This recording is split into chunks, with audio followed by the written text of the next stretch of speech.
You know, your shareholders are seeing a bit of losses pile up there. So what do you tell them as to why this is the right thing for Take-Two to do? Look, this is a transformative opportunity for us. This will position Take-Two as one of the largest publicly traded interactive entertainment companies in the world, with over 50% of our net bookings coming from the fastest growing segment in the business, mobile and free to play.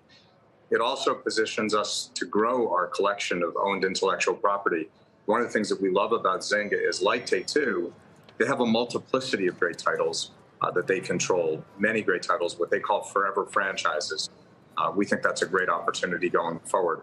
You know, it's early days, right? We've just announced this, but one of the things that we announced is, without regard to any revenue synergies, we expect the combined company to grow its top line about 14% annually for the next 3 years through our fiscal 24.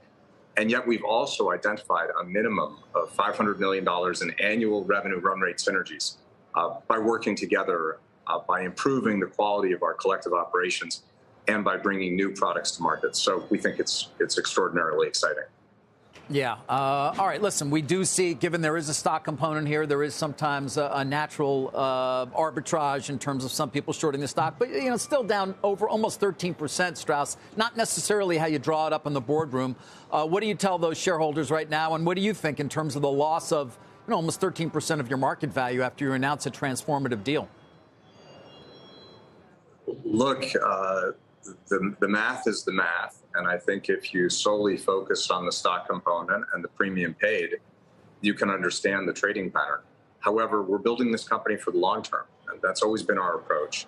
And while one would never want to be cavalier about one stock performance because they're real investors who are trading, we are trying to build a business over a very long period of time. And we've never paid that much attention to intraday trading marks. We've paid attention to creating value for our players, for our colleagues, and most importantly, for our shareholders. And that's worked out over a very long period of time. I believe it will work out here as well.